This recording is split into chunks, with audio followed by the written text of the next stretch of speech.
কথা বলেছি আমি আগামী জাতীয় সংসদ নির্বাচনে আবার আসতেছে, কিন্তু আপনাদের একটা সুখবর, আমি যে কোনো একটা দলে যোগ দিতেছি। আমি 4টে দলের নাম বলতেছি, যে কোনো একটা দলে আমি কথা হয়েছে যে কোনো। মানিকগঞ্জ 2 আসনের সংসদ সদস্য ও সঙ্গীতশিল্পী মমতাজ বেগমের স্বামী ডাক্তার এএসএম মঈন হাসানের চঞ্চল বইন নামে ফেসবুক আইডি থেকে দেওয়া একটি আবেগঘন স্ট্যাটাস সামাজিক যোগাযোগ মাধ্যমে ভাইরাল হয়েছে। আসসালামু আলাইকুম, আপনারা সবাই কেমন আছেন? আশা করছি সবাই ভালো আছেন। তো আমি আপনাদের কাছে দেখাবো এমপি মমতাজকে কেন্দ্র করে ফেসবুকে কষ্টের পোস্ট দিলেন তার স্বামী, কিন্তু কেন? আপনারা শুনলে অবাক হয়ে যাবেন। আর এইদিকে আবার নির্বাচনে দাঁড়াচ্ছেন হিরো আলম। তো আমি আপনাদের কাছে এই দুটি ভিডিও ইনফরমেশন দেখাবো। আজকের ভিডিওটি অত্যন্ত গুরুত্বপূর্ণ। তো আমি আশা করবো যে আপনারা এই সম্পূর্ণ ভিডিওটি দেখবেন, আর এই সম্পূর্ণ ভিডিওটি দেখলেই বিস্তারিত জানতে পারবেন। আর এই ভিডিওটি দেখানোর আগে আপনাদের কাছে আমার ছোট্ট একটি রিকোয়েস্ট, আপনারা যদি চ্যানেলে নতুন হয় থাকেন তাহলে নতুন আপডেট নিউজ সবার আগে পেতে আমার এই চ্যানেলটি সাবস্ক্রাইব করে আমার সাথেই থাকুন। আর এখন চলুন কথা না বাড়িয়ে প্রথমে আমরা দেখে আসি নির্বাচন নিয়ে হিরো আলম কি বলেছেন সেই ভিডিওটি। কথা বলেছি আমি আগামী জাতীয় সংসদ নির্বাচনে আবার আসতেছে, কিন্তু আপনাদের একটা সুখবর, আমি যে কোনো একটা দলে যোগ দিতেছি। আমি 4টে দলের নাম বলতেছি, যে কোনো একটা দলে আমি কথা হয়েছে যে কোনো একটা। আমার 4টে দল থেকে অফার আছে আর কি, বিএনপি, আওয়ামী লীগ, জাতীয়তাবাদী এবং বিজেপি। 3টে দলে থেকে যে কোনো একটা দলে থেকে আমি এবার জাতীয় সংসদ নির্বাচনে আসতেছি। আর অনেকেই বলছে নির্বাচনে আসবো না, নির্বাচনে আসবো অবশ্যই, কিন্তু সবকটা দল অংশগ্রহণ করলে হয়তো সেই পরিপ্রেক্ষিতে আমি নির্বাচনে আসতেছি। কিন্তু যে কোনো একটা দলের ব্যানারে এবার নির্বাচন করবো, আপনারা নিশ্চিন্তে থাকতে পারেন। এবার হিরো আলম স্বতন্ত্র প্রার্থী নির্বাচন করবে না, কারণ স্বতন্ত্র প্রার্থী আপনারা সবাই জানেন গত কিছুদিনে আমি 2বার নির্বাচন করেছিলাম। একতারা প্রতীক তো বর্তমানে একটা দলের নিবন্ধন পেয়েছে, এখন বর্তমানে একতারা প্রতীক নাই। তাই আমি হিরো আলম এবার সামনে জাতীয় সংসদ নির্বাচনে একটা দলের হয়ে নির্বাচন করতেছি। আপনারা সবাই দোয়া রাখবেন, আমি আবারও নির্বাচনের মাঠে আসতেছি, আপনারা দোয়া রাখবেন।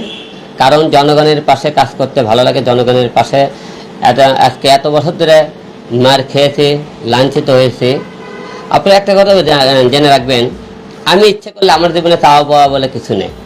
আমি কিন্তু ইচ্ছে করলে রাজনীতি না করলেও পারি, কারণ আমার এতটা অল্প বয়স যে এত অল্প বয়সে কেউ এত দূর এত অল্প সময়ে কেউ যেতে পারেনি। কারণ আমি রাজনীতি করছি একটা কারণে, আমি সেই মফস্বল গ্রাম থেকে আমি হিরো আলম হাঁটি হাঁটি পা করে আলম থেকে হিরো আলম হয়েছি, লাঞ্ছিত হয়ে মার খেয়ে একবেলা না খেয়ে পড়ে কিন্তু আজকে এত দূরে এসেছি। কারণ আমার মানুষের জন্য কাজ করতে ইচ্ছে থাকে। হয়তো আমার সবসময় দেখতেন কিছু সামাজিক কাজে যে কোনো টাকার যে কোনো দুর্যোগ যে কোনো সমস্যা হলে মানুষের পাশে দাঁড়ানোর চেষ্টা করি, কিন্তু আমার থেকে হয়তো 100 পরিবার 200 পরিবার দাঁড়াতে পারি, এর উপরে পারি না। নির্বাচন করার কারণে হয়তো আমি যদি কোনো একটা জায়গায় যেতে পারি 2, 4, 500, 5,000 পরিবার 10,000 পরিবার মানুষের পাশে হয়তো দাঁড়াতে পারবো, হয়তো এই কারণে নির্বাচন করি। অথচ দেখেন নির্বাচন মনে করেন না করলেও কিন্তু মানুষের জনসেবা করা যায়। আপনারা সেই হিসাবে আমি এটা বলতে পারি, আপনারা বলতে পারেন আমি যে এই যে মার খেয়েছি, এই যে মনে করি একটা মানুষের সত্য কথা কথা বলি, কাদের জন্য বলেন তো? আপনাদের কারণে। কিন্তু আমি জনগণের বিবেক নাড়া দেওয়ার চেষ্টা করি। হিরো আলম জল পারে, আপনারা কেন পারবেন না? অনেকে আমার যোগ্যতা নিয়ে কথাবার্তা বলে, আমি জানি আমার যোগ্যতা নেই, আমি তাও নির্বাচন করি একটা কারণে, আমাকে দেখে যদি 10 জনের অনুপ্রেরণা বাড়ে। আমি জানি আমি দেখতে নায়কের মতো না, তাও নায়ক হওয়ার চেষ্টা করি। কেন? হিরো আলম এই নায়ক দেখে দিল আরো 10 জন নায়ক হওয়ার ইচ্ছে লাগে। আমি গায়ক না, আমি গান গাইতে পারি না। আমার এই গান গাওয়া থেকে অনেকে যদি গান গাইতে পারে, হিরো আলম পারলে আমরা কেন পারবো না? আমি কবিতা বলতে পারি না, কবিতা বলার চেষ্টা করি। আমি জানি রাজনীতি কোনো এমপি হওয়ার কোনো যোগ্যতা আমার নাই, কিন্তু আমার থেকে অনেক লোক দেখবেন ওই জাতীয় সংসদ নির্বাচনে অনেক লোক আছে।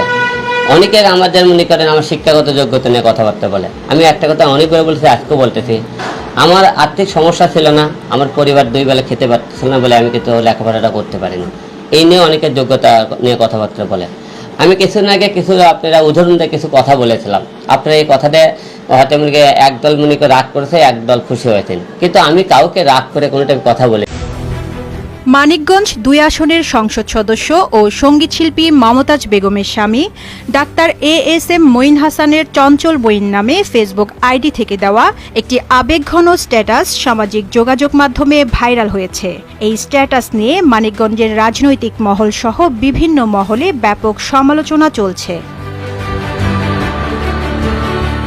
মমতাজের স্বামী তার স্ট্যাটাসে লিখেছেন, কতটুকু অশ্রু গড়ালে হৃদয়ে জলে সিক্ত, কত প্রদীপ শিখা জ্বালাতেই জীবন আলোয় উদ্দীপ্ত, কত ব্যথা বুকে চাপালে তাকে বলি আমি ধৈর্য, নির্মমতা কতদূর হলে জাতি হবে নির্লজ্জ, আর শেষ অংশে লিখেছেন, আজ 23 আগস্ট, আমাকে তোলপাড় করার দিন। বৃহস্পতিবার আপলোড করা ছবিতে ডাক্তার ASM মঈন হাসানের ওপর 1 বছর আগে করা হামলার বেশ কয়েকটি ছবি ও থানায় দায়ের করা অভিযোগের কপি পাওয়া যায়।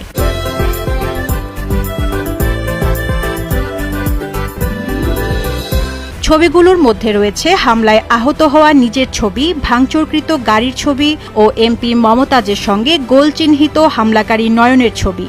সেই সঙ্গে সম্প্রতি সিঙ্গাইরে চাঞ্চল্যকর জেপি নেতা সালাম বাহাদুর হত্যার কিলার হিসেবেও নয়নের ছবি আপলোড করা হয়েছে। মমতাজ বেগমের স্বামী ডাক্তার মঈন হাসান স্ট্যাটাসে আপলোড করা ছবির ক্যাপশনে লিখেছেন, হত্যার মতো ভয়ঙ্কর অপরাধ করেও তারা ধরাছোঁয়ার বাইরে থেকে যায়। সংশ্লিষ্ট সূত্র ও মঈন হাসান সূত্রে জানা গেছে, এমপি মমতাজের সঙ্গে তার সম্পর্কের টানাপোড়েন চলছে দীর্ঘদিন ধরে। এখন তারা এক ছাদের নিচে থাকছেন না। মমতাজ বেগমের পারিবারিক প্রোগ্রামে দীর্ঘদিন ধরে তাকে অনুপস্থিত দেখা যাচ্ছে। সর্বশেষ এমপি মমতাজ টানা বেশ কয়েকদিন কানাডা ভ্রমণ করেছেন। সেখানে তার পরিবারের সদস্য ছাড়াও সফরসঙ্গী ছিলেন ব্যক্তিগত সহকারীও। সফরসঙ্গী তালিকায় ছিলেন না স্বামী ডাক্তার মঈন হাসান। স্ত্রীর সঙ্গে দূরত্বের কথা স্বীকার করেছেন তিনি। জানা যায়, পারিবারিক কলহের জের ধরে মমতাজ চক্ষু হাসপাতাল থেকে প্রায় 1.5 বছর আগে নিজেকে গুটিয়ে নেন ডাক্তার ASM মঈন হাসান চঞ্চল। গত বছরের 23 আগস্ট বিকেল 5টার দিকে ঢাকায় আসার পথে ডাক্তার মঈন হাসান হামলার শিকার হয়ে আহত হন। পরে 26 আগস্ট তিনি বাদী হয়ে নয়নসহ 6 জনের নাম উল্লেখ ও অজ্ঞাত 2-3 জনকে আসামি করে সিঙ্গাইর থানায় অভিযোগ দায়ের করেন। হামলার 1 বছর পেরিয়ে গেলেও কোনো বিচার না পাওয়ায় সামাজিক যোগাযোগ মাধ্যমে আবেগঘন স্ট্যাটাস দেন এমপি মমতাজের স্বামী ডাক্তার মঈন হাসান। তো আমি আশা করছি যে আপনারা সব ভিডিওটি দেখেছেন। তো আপনাদের যদি বিষয়টি নিয়ে কোনো মতামত থাকে আমাকে অবশ্যই কমেন্টে জানাবেন। আর আপনারা যদি আমার চ্যানেলে নতুন হয়ে থাকেন তাহলে আমার এই চ্যানেলটি সাবস্ক্রাইব করে আমার সাথেই থাকুন। তো দেখা হচ্ছে পরবর্তী ভিডিওতে। সে পর্যন্ত সবাই ভালো থাকবেন, সুস্থ থাকবেন। আল্লাহ হাফেজ।